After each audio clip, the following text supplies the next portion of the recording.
अब मैं उस शख्स को निमंत्रण दूं जिसको सुनने के लिए हम घंटों बैठते हैं, और ये इस तरह के कवि हैं कि जिनका कोई इस क्षेत्र में तो सानी है ही नहीं, बात से बात कैसे निकलती है और वो बात आपके पेट के अंदर कैसे जाएगी, वो कैसे दर्द पैदा करेगी, कैसे मरोड़ उठेंगे, उसकी जिम्मेदारी आपकी। लेकिन मैं एक बहुत सफल कार्यक्रम की जमानत के तौर पर पहचाने जाने वाले आदरणीय रूप सिंह राजपुरी जी को निमंत्रण देता हूं कि वो आए और इस कार्यक्रम का समापन अपने तरीके से, अपने अंदाज में करें। रूप सिंह राजपुरी जी रावतसर से हमारे बीच आए हैं, आपकी जोरदार तालियां और रूप सिंह राजपुरी।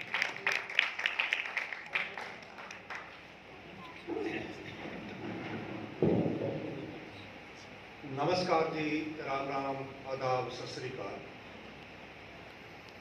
बड़े ही शांत और गरिमामय वातावरण में कविता की सरिता कल कल बह रही है।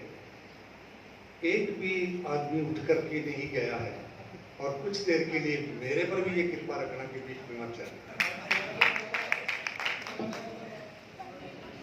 कवियों को आदत होती है जितनी भी ज्यादा संख्या हो उतना इधर से मूड बतिया बनता है। संख्या उस हिसाब से कम है, लेकिन राजस्थानी का एक दोहा बड़ा फिट बैठता है यहाँ कि चंदन तो चुटकी भलो गाडो भलो न काठ। एक चुटकी चंदन, एक गाडा लकड़ी। चंदन तो चुटकी भलो गाडो भलो न काठ। चातर तो एक ही भलो मूर्ख भला न साठ। आज आप चातर, सुजान, समझदार और सियाने लोगों के बीच बात करके और गुण ग्राहक लोगों के बीच बात करके बड़ा आनंद आएगा। होली का वातावरण है और हंसने, मुस्काने, खेलने और हुड़दंगबाजी का वातावरण होता है बाहर तो, लेकिन यहाँ आप बड़े जिनको सुधी श्रोता कह सकते हैं ना, वो सुधी श्रोताओं के बीच कविता पाठ का मौका मिला, बड़ा सौभाग्य है हमारा। वैसे तो नीरज की कविता की लाइनें दोहराया करता हूँ मैं कि आत्मा के सौंदर्य का शब्द रूप है काव्य, भीतर की जो सुंदरता है उसका रूप है कविता। आत्मा के सौंदर्य का शब्द रूप है काव्य, मानव होना भाग्य है, कवि होना सौभाग्य है। तो ये सौभाग्यशाली लोग बैठे इनके बीच कविता सुना रहे हैं और हंसने हंसाने की सबने बात करी, हंसने हंसाने की। आशु जी बड़े गंभीर कवि हैं, लेकिन इन्होंने भी हंसाने की बात करी और इन्होंने जान करके वो अपने पन्ने किए थे इस तरह से ताकि कोई बड़े हंसने हंसाने का मौका मिले, वरना इतनी छोटी सी डायरी में से वो कविता निकलती नहीं थी क्या। लेकिन आमतौर पर श्रोता ऐसे होता है, डायरी वाला जब कवि आता है ना आशु जी, उससे तो लोग डरते हैं। कवि भी डरते हैं, कवि भी डरते हैं। बिल्कुल ऐसे ही वो क्या हुआ कि कवि के घर चोर पड़ गया। रात का टाइम था, कवि अपना कमरा छोड़ करके, घर छोड़ करके थोड़ा अंधेरे में बैठा था, कोई कविता सोच रहा था। कवि आ गया, चोर आ गया। अब कवि के घर क्या मिले, अकेला कवि रहता था। अलमारियां उसने ताले तोड़े, उनमें पांडुलिपियां मिल रही, उसमें किताबें मिल रही, कुर्तियों पर कुर्ते पजामे टंगे, आटे का पीपा खाली है। उसने घंटा 2 घंटा मत्था मारा। आखिर जब जाने लगा तो कवि ने माँ पकड़ ली। कवि बोला क्यों, चोरी करने आया था? कि बिल्कुल सही बात है माई बाप, आया तो चोरी करने था, लेकिन आज पहली बार मैं खाली हाथ जा रहा हूँ।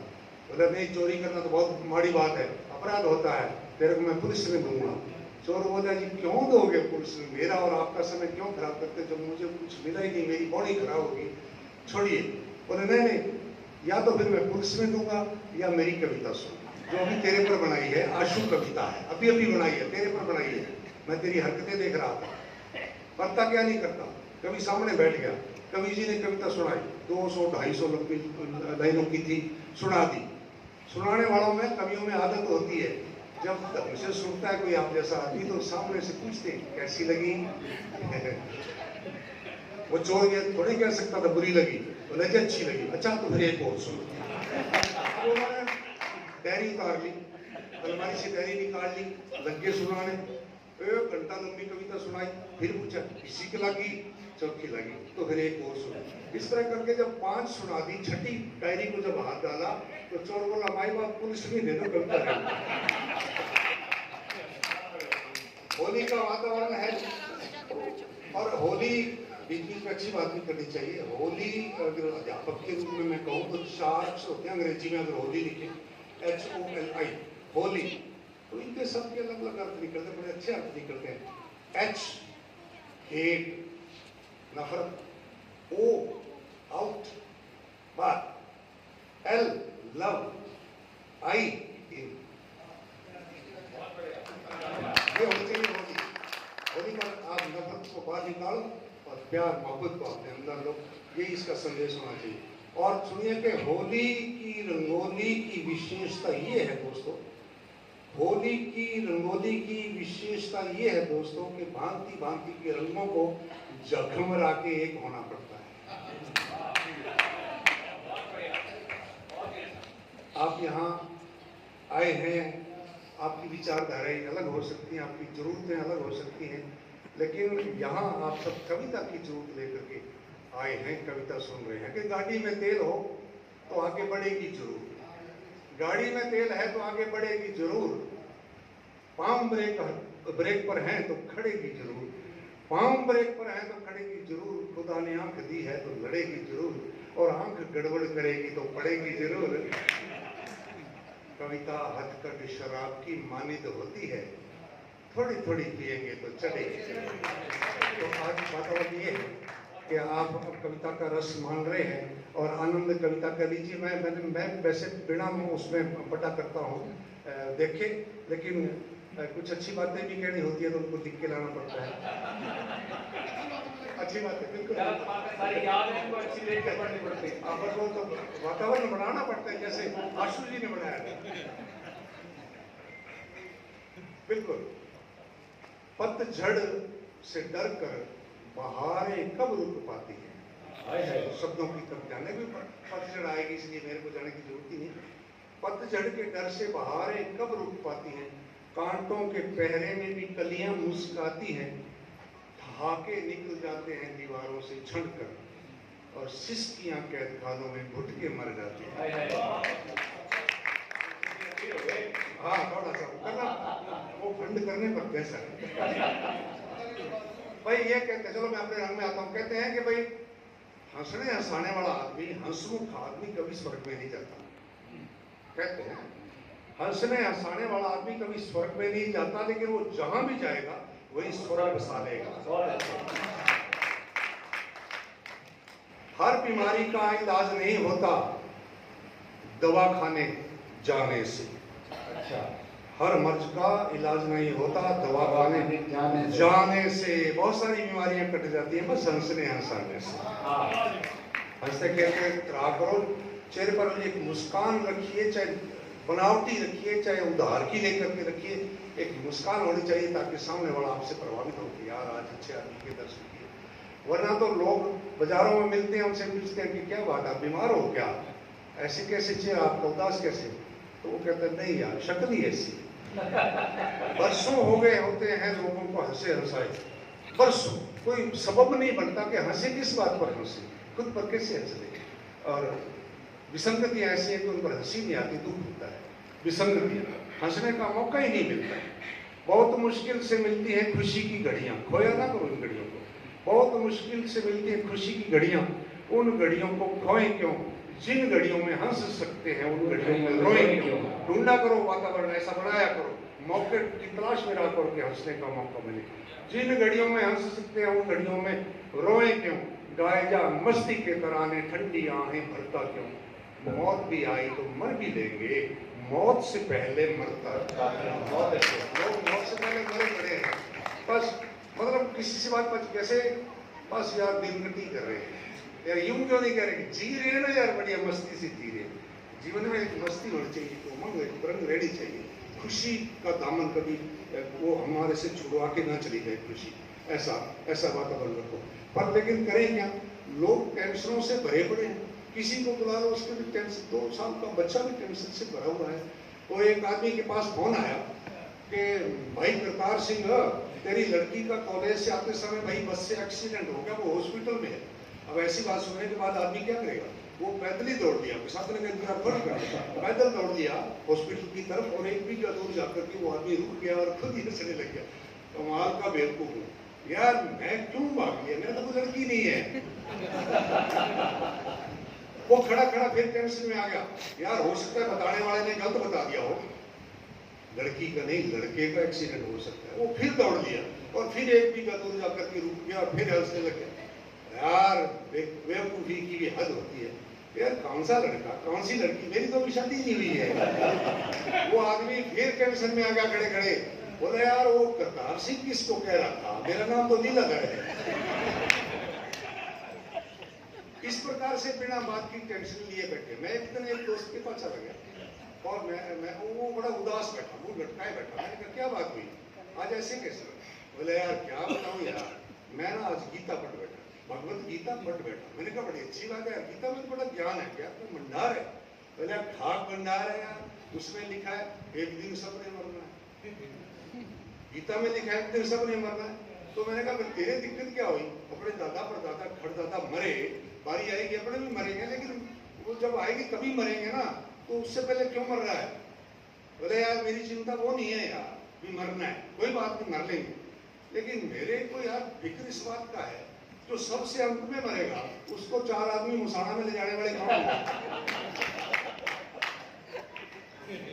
वो आदमी 4 कहां से लाएंगे यार, मेरी चिंता इस बात की।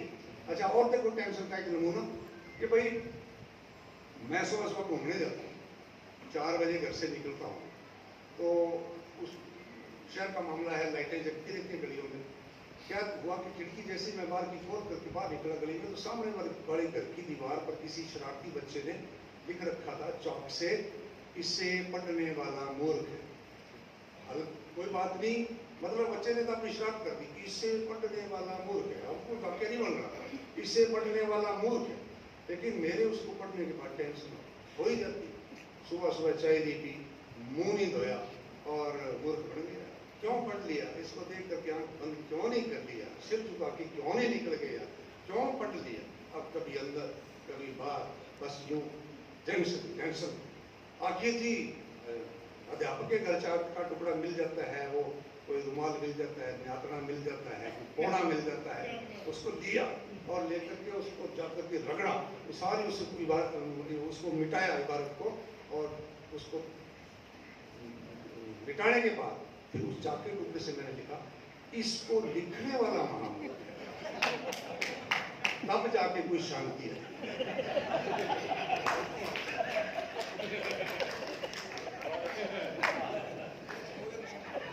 बहुत बढ़िया।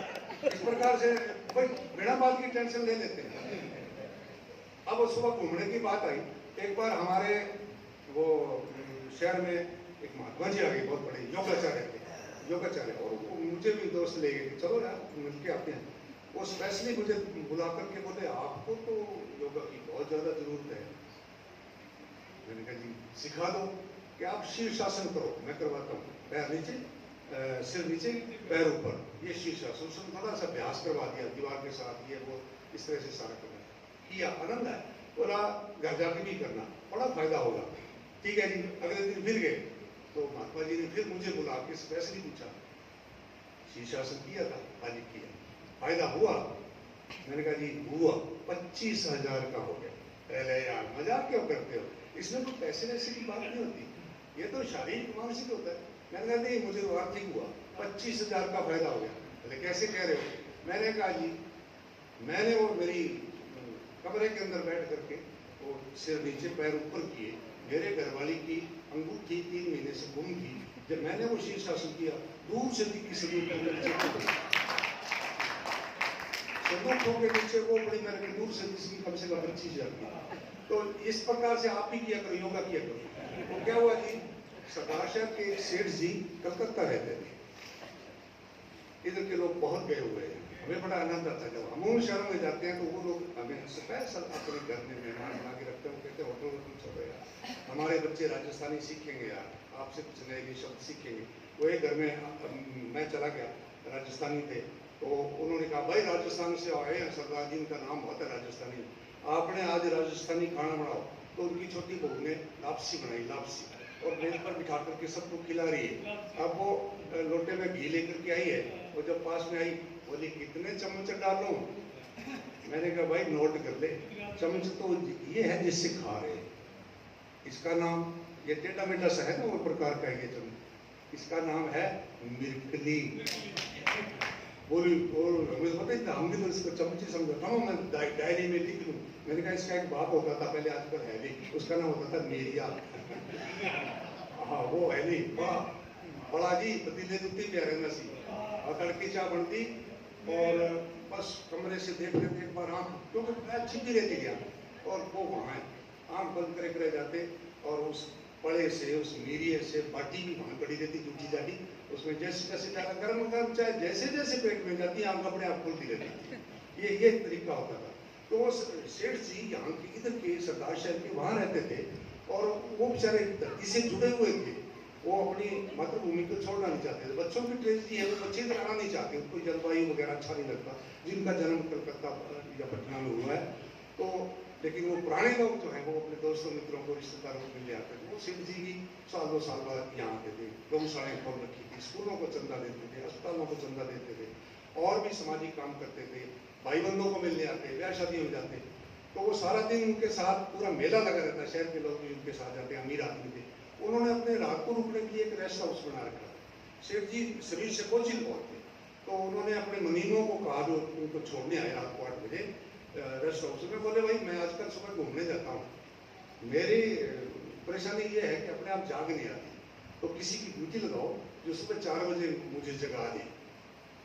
वो बोले जी, मुनि बोले जी मैनेजर चिंता ना करो जी, वो जो वॉचमैन बैठता है वो नेपाली, तो उसको कह देंगे, उसको बुलाया, उसको कहा ये सेठ जी हैं, इस चारपाई पर सोए मिलेंगे, ठीक 4 बजे तो 6 बजे तक ड्यूटी करेगा, इनको जगाना है और ये सुबह घूमने जाएंगे। और चिंता ही ना करो साहब, जगाएंगे साहब। अब जी वो सब चले गए मैनेजर वगैरह, सेठ जी सो गए। सुबह सेठ जी अपने आप ही उठे 8 बजे। वो जैसी घड़ी देखी दिन उठ गया, तो उन्होंने रौला मचा दिया, मुनीमों को मैनेजरों को बुलाया, गालियां दी, कुल्लू के पट्टे इतनी तनख्वाह देता हूँ, छोटा सा काम कहा था 4 बजे जगाने का, मुझे किसी ने जगाया क्यों नहीं, मैं आज मिस कर गया, मैं आज जाना था घूमने। वो मैनेजर आए, उन्होंने उसको बुलाया, वो 6 बजे चला गया था बंगाली नेपाली, उसको बुला के कहा अरे तूने सेठ जी को जगाया क्यों नहीं, आज ये घूमने जाने थे। बोले जगाया जी, ठीक 4 बजे आके मैंने सेठ जी को झोड़ के उठाया, उठो सेठ जी घूम लो, तो सेठ जी का मुंह पहले तो गेट की तरफ था, सोए हुए थे। मैंने जब जगाया उठो तो फिर करके फिर दीवार की तरफ मुंह करके सो गए। मैंने देखा इतना बड़ा सेठ है, बस इतना ही घूमेगा।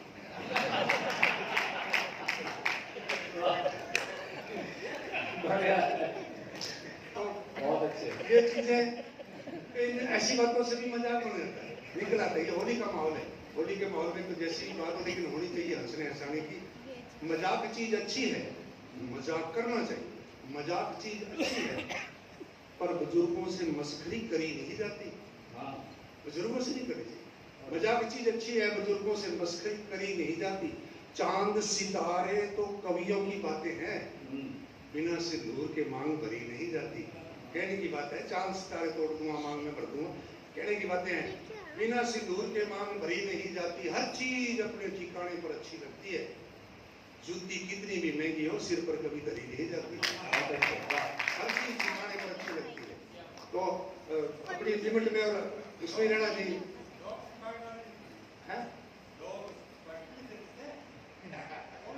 आज चलो पहले फिर भूल जाऊंगा मैं, पहले ये बड़ी बीमारी होगी, उम्र 70 साल हो गई तो भूलने मारने लगे आप तो जान आप ही भूल गए।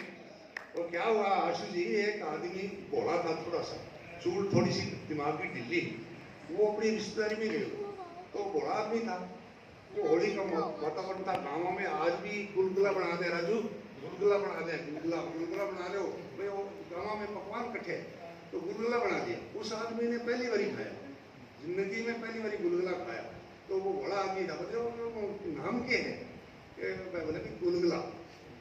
क्या बने, आटो चाहिए, तेल चाहिए, गुड़ चाहिए, वो करके फिर इस तरह से तेल छोटे ये बने। अब वो आदमी रहना तो 4-5 दिन था, वो दूसरे दिन ही चल पड़ा कि घरवाली से बनवा के खावाना। तो वो जी गांव का चाल पड़े, पैदल का जमाना, पैदल चाल पड़े।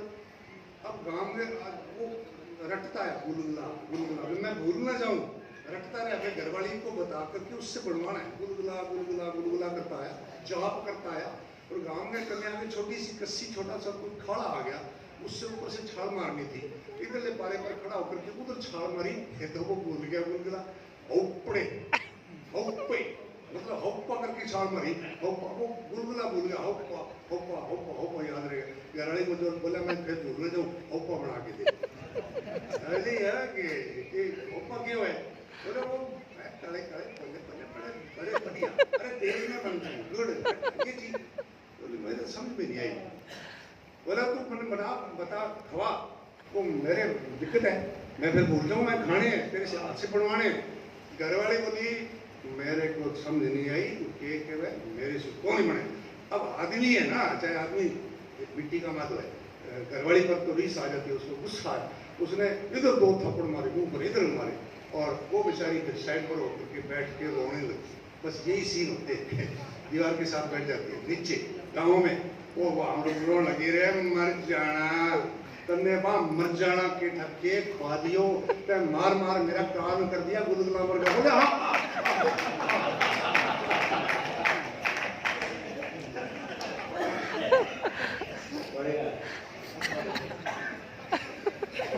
हंसी मजाक मस्करी ठट्ठा मिलते अगर बाजारों में, अगर ये चीजें बाजार में दुकानों पर मिलते अगर बाजारों में, तो नोटबंदी के दिनों के जैसे लगते लोग कतार। नो स्टॉक के बोर्ड टंगते शोरूमों भंडारों में कि भाई मुक गया, हंसी मुक गई, अगर वो कहते यार 50 ग्राम तो दे यार, इतनी बड़ा काम कौन चल। सबसे ज्यादा ग्राहक इसी के होते। नो स्टॉक के बोर्ड टंगते शोरूमों भंडारों में, राम मानसी चीज हंसी है टेंशन के बीमारों में। इतनी दुर्लभ चीज हंसी है सुलटा दी बस सरदारों में। लोग कहते थे एक सरदार जी थे, वो चुटकुला जो शुरू करते सरदार संता और बनता, बस वहां से शुरू करते हैं। लेकिन ये तो चीज सबके काम की है, सिर्फ सरदारों पर इसको क्यों लेते हो? जिस काम में कोई सरदार होता है वो काम जरूर असरदार होता है। ये अपने गढ़ी है बात, ये बात मैं गढ़ी। पढ़ाने के टाइम बात याद आती है कि किसी भी हिंदी के शब्द के आगे ए लगा दिया जाए तो उसका नकारात्मक अर्थ हो जाता है। धर्म के आगे ए लगाते अधर्म, शांति के आगे ए लगती अशांति, सबका उल्टा असर हो जाता है, उल्टा अर्थ हो जाता है। लेकिन सरदार शब्द ऐसा है, उसके आगे ए लगाते ही असरदार। जिस काम में कोई सरदार होता है वो काम जरूर असरदार होता है। या तो शुरू में फिस होता है या बेड़ा पार होता है, या तो शुरू में ही जाएगा बस, या फिर बेड़ा पार हो जाएगा। एक और चीज मजाक में लोग कहते हैं सरदार जी मोहरा बज गई, मोहरा बज गई। इसका बड़ा लंबा चौड़ा इतिहास है, ये तो अपने को यहाँ बताने का समय नहीं है। लेकिन कवि के रूप में कैसे परिभाषा बांधी जाती है वो आप सुनिए कि भारत देश एक गढ़ी है बेहतरीन। किसी ने तो भारत को कहा कि बेईमानों का देश है, 100 में से 99 बेईमान है, फिर भी मेरे देश महान है। लोग यूं कर देते हैं, लेकिन चलो अलग अलग अपनी कल्पना है कि भारत देश एक गढ़ी है बेहतरीन। हिंदू मुस्लिम सिख इसकी सुइयां हैं 3। इस गढ़ी की विशेषता सुन मेरे यारा, जब तीनों एक सीध में होती हैं तब बजते हैं।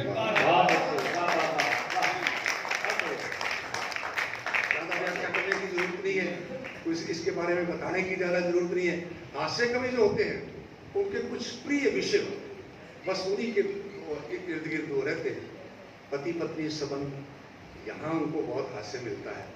पुलिस, राजनेता, महंगाई, गुरु चेला, इनसे सब कुछ बस उनका तो मैटर पूरा हो जाता है।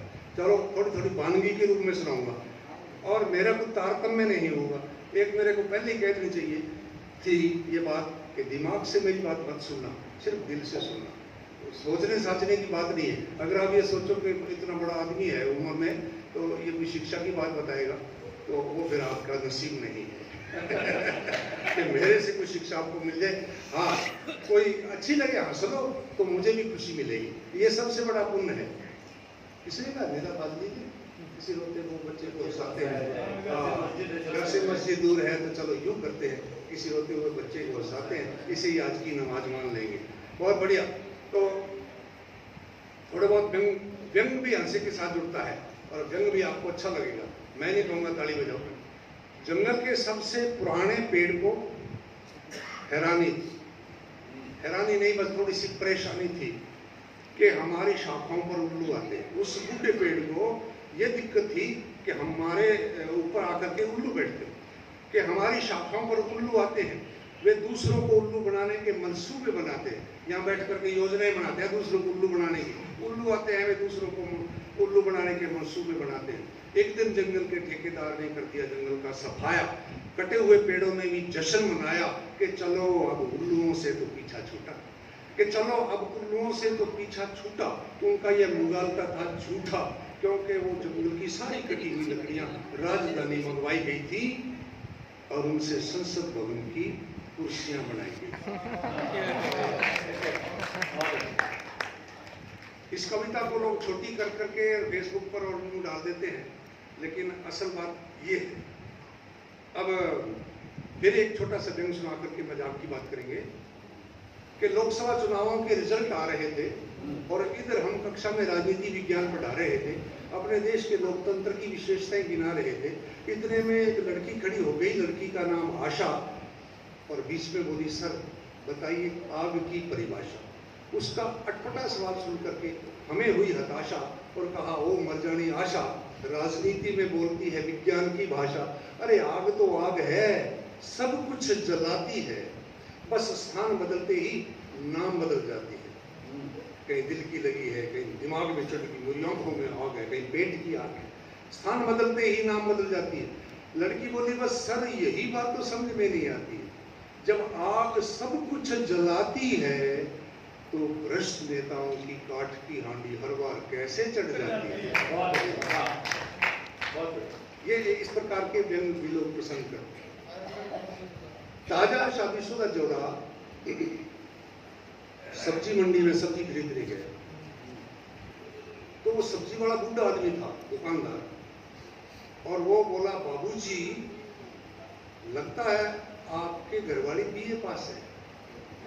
सब्जी बेचने वाला बूढ़ा आदमी बोला, बाबूजी लगता है आपके घरवाली बीए पास है। अब बाबू चढ़ा होकर के बोला, हाँ यही तो मेरे घर का प्रकाश है। पर आप इस बात की पहचान कैसे कर गए और इसके पीर में बड़ी डिग्री कहां से पड़ गए? वो सब्जी वाला बोला, हम भी क़यामत की नजर रखने वाले हैं। इसने थैले में नीचे अंगूर और ऊपर कद्दू डाले हैं। इस बात से पता लग गया कम से कम ये बात।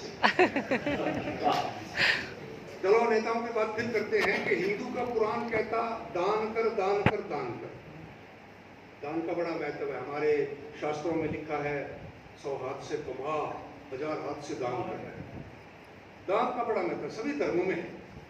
हिंदू का पुराण कहता दान कर दान कर दान कर, मुस्लिम का कुरान कहता दान कर दान कर दान कर, सारा ही जहान कहता दान कर दान कर दान कर। पर नेता एक ऐसा जी जो कहता है मतदान कर मतदान कर। वो कहता है मतदान कर, वोटा ही वोटा की लागती है, और उसको ऐसा कोई मसला नहीं है कि देश के बारे में बात करने की। चलो हंसी मजाक की बात करेंगे, पंजाबी के लोग समझेंगे पंजाबी बात। पंजाबी में भी कर लेता हूँ मैं, आजकल सीख लिया मैंने।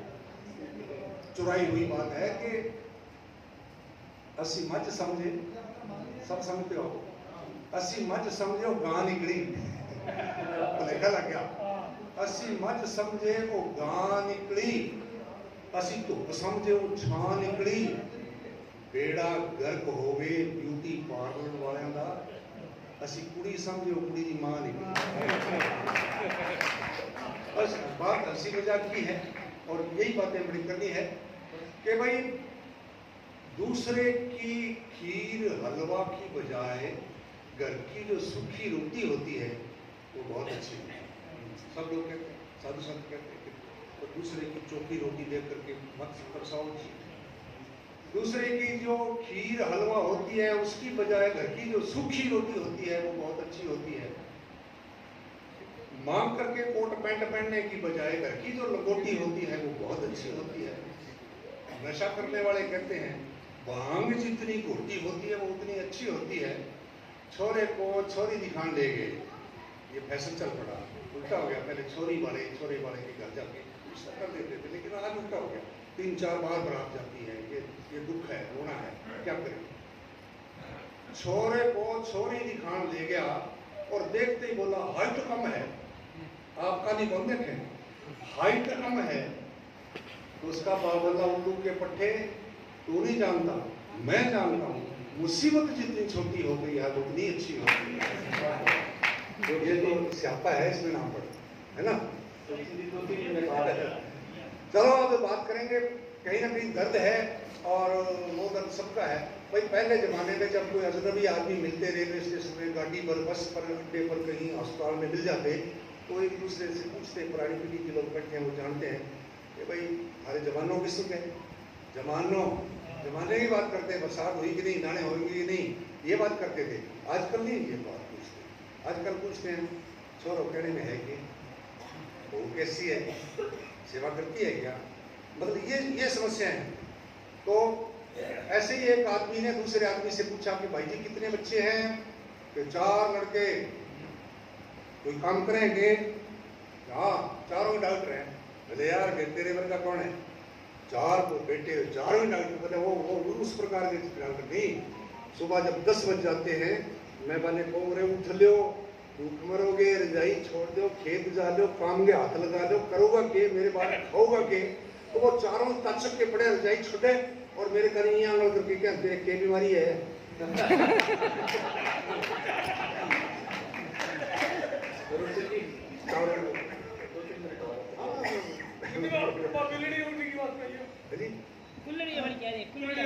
यार वो मेरे पर बहन लग गया, वो बहन लग गया, वो मैंने मेरे बेलियां साथियां मास्टर कह दिए यार आई ना देखे सुनाने, वो भी मैं थोड़ी सी मास्टर की भेजी। चलो जो भी है समापन कविता, आशु जी की मैं वो एक समापन कविता हुई थी, आशु जी ने जो फरमाइश करी उसके बाद फिर चलो करेंगे। आज जो मैंने बात बताई इसके साथ थोड़ी सी बात रहेगी कि छोरो जब तो कॉलेज में नीचे रखा गाड़ी, हम जब नौकरी लगे, अध्यापक लगे तो 6 महीने तक ये स्वांझ करते रहे कि साइकिल के लिए बचाए कहाँ से, पैदल ही जाते 4-5 किलोमीटर। छोरो जब तो कॉलेज में नीचे रखे गाड़ी, जिम में 2 घंटा लगावे, खूब बना दी पार्टी, दोस्तों साके शुद्ध मारे, खूब करे वो जाटी अपने एरिया में तो ये सब सीधा क्यों जाटी करे, जाटी मतलब मेरो मामो सोनिया गांधी साके रोज हाथ मिलावे, ये जाटी अपने मुंह मियां मुट्ठू बनना, बड़ी औकात से बड़ी बात करना, जाटी खूब करे वो जाटी, और ही बांध की कटिंग रखे, और ही बांध की दाढ़ी। आप देखो बाजार में, शहर में लड़कों को पता ही नहीं लगता यार कि ये अपने को जब सवाल ये देखना नहीं चाहते इनको, और इनको ये कटिंग अच्छी क्यों लगती है। ये बीच में 4 अंगुल की पट्टी, साइडों से बिल्कुल साफ। मैंने गूगल से देखा भी यार ये फैशन अपने देश में आया कहाँ से, तो गूगल बिल्कुल सही उत्तर देती है कि अंग्रेजों की सेना में गधे भी नौकरी करते थे और वो गर्मी में उनको सारे साइडों से काट देते थे, लागा नहीं लगे इसलिए कड़कों के ऊपर उसकी रीढ़ की हड्डी में 4 अंगुल छोड़ देते थे, वैसे बना दी। वो एक छोरे के बाल लंबे बड़े, बहुत लंबे, और छोरियों की तरह से मांग बीच में रख के यूं बाल लेता मोटो तक। बाप को बड़ा बुरा लगा, बाप देश से आदमी ने बोला अरे टीकर वो तू के साम बना रखे, बोले तुम कौन जाना बाबा फैशन है, बोले कोई फैशन कुछ नहीं, अच्छा 50 रुपये आदमी वाली तरह कटा के आ।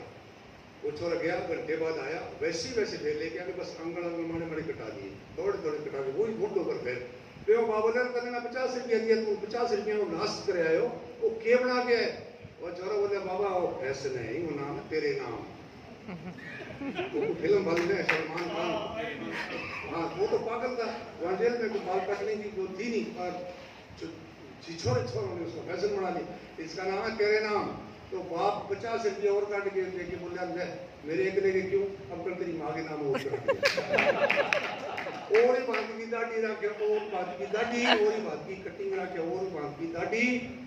बापूजी ने आयो उसको ल्यादी ढूंढ के लाडी, फिर आए साल वो 1 टावर लोकल होली गाड़ी, आए साल को 1 टावर लोकल होली गाड़ी, छोरो हो खरबूजे वर्गो हो गयो फाटी फिरांगी हालत, मतलब बाद में बुरी बहुत होता है।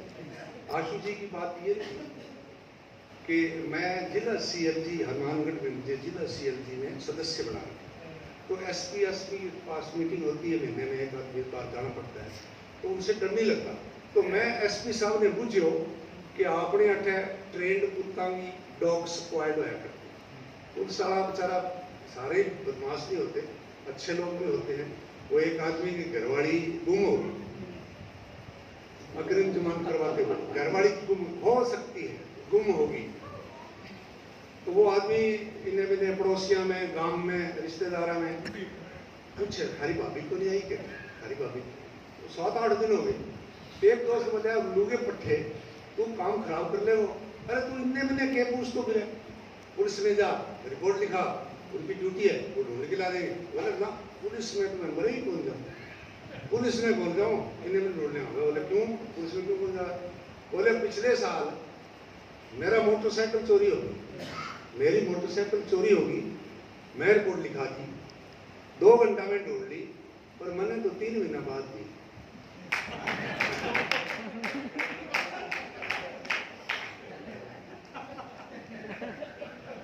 घरे जाके याद आ गई तो बच्चे हंस ली।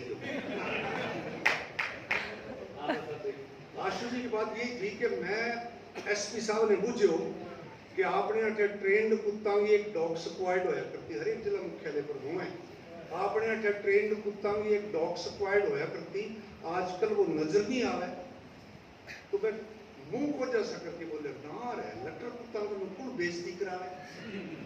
मैं खौफ पे आके अपराधी पकड़ने खातर बार बजाता, अरे मैं सूंघता सूंघता थाना में ही आ जाता।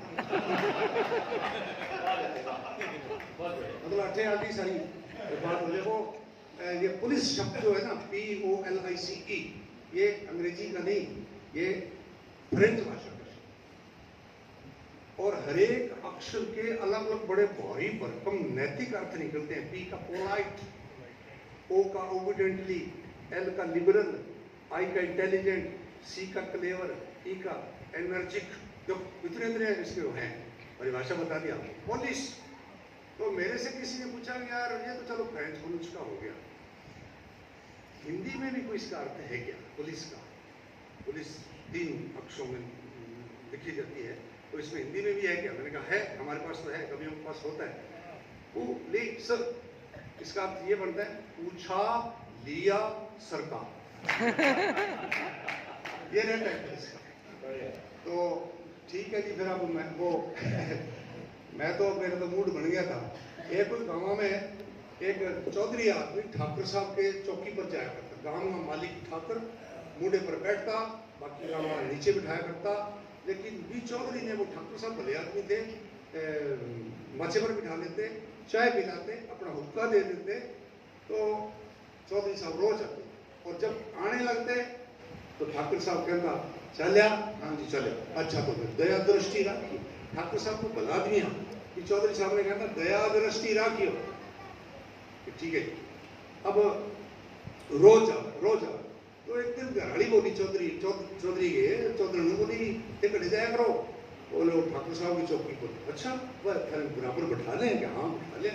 फिर चाह पे हमें उठा पे हमें, जब मैं उठ के चालू नहीं तो मैं कहें चलिया, मैं कहूँ हाँ चलिया, फिर वह कहें अच्छा दया दृष्टि रखियो, अच्छा फिर ठेके को तो मैं कहूँ चंगा रखांगा, मैं यह कहना तो रखांगा, बोली बल जाना थाने तो बोलना ही बोलिया ठाकरा के सामने आपका गुण हुआ रखने वाला, दया दे दृष्टि रखे तो बात है, आपका गुण हुआ आदत जमे गलत बोलो, बाम पर अपा दया दृष्टि की रखा मालिक है। अब अगले दिन चौधरी फिर गया और बिया ही वो कार्यक्रम हुए चाहे भी हो, कभी आने लगा तो ठाकुर साहब बोले चलिया, हाँ चलिया, चंगा तो दया दृष्टि रखियो। चौधरी बोले वो घड़े दिन रखी और आगे भी रखने की जरूरत ही, पर अब घरानी रखन कौन दे। तो मैं तो कविता में और बहुत सुनानी थी, लेकिन अब इनका जो इशारा है, इशारा नहीं है, साफ साफ कह दिया, अब बस करो। वो एक कवि सम्मेलन में बोर कर रहा था और श्रोताओं का हर वर्ग शोर कर रहा था, बिठाओ बिठाओ बिठाओ। बोर कवि बोर कर रहा था, श्रोताओं का हर वर्ग शोर कर रहा था। इतने में एक लठधारी बूढ़ा मंच पर आया, उसे देखकर बोर कवि मन ही मन घबराया, बोला आप कहें तो कुछ बदल के सुनाओ, लिगर सिकर कर लागो, आप कहें तो कुछ बदल के सुनाओ या इस गजल का आखिरी शेर कह के बैठ जाऊं। लठधारी बोला आप क्यों परेशान हैं, बकवास चालू रखिए, आप तो मेहमान हैं। ये लक्ष्य तो मैंने किसी और के लिए उठाया है, वो कहाँ बैठा है जिसने आपको बुलाया? ये बात हो जाए इनके साथ, उससे पहले मुझे बहुत बहुत धन्यवाद। मेरे पास कई बार आ गया मैसेज, इसलिए हाँ वो समझ रहे हैं कौन है, मैंने इशारा नहीं किया है। लेकिन खैर रूप सिंह जी के लिए एक बार जोरदार तालियां, बहुत बढ़िया करवाया। समय की अपनी सीमा है, वरना तो रूप सिंह जी घंटा डेढ़ घंटा के लिए पर्याप्त है, पर क्योंकि समय की सीमा है और राष्ट्रीय कला मंदिर की एक अपनी परंपरा है, उस परंपरा से वो कभी विचलित नहीं हुए, तो ये कवियों के नाम दोषारोपण क्यों हो कि इस कार्यक्रम में हो गए। तो 8 बजे का समय तक लगभग था और अब 8:05 हुए हैं, 5 मिनट विदाई में लगी जाते हैं, जब लड़की जाती है तो रोने नाचने में लग जाता है, तो कोई खास बात नहीं। मैं शिव जलाल जी से आग्रह करूंगा कि वो धन्यवाद ज्ञापित यहाँ से करें राष्ट्रीय कला मंदिर की ओर से।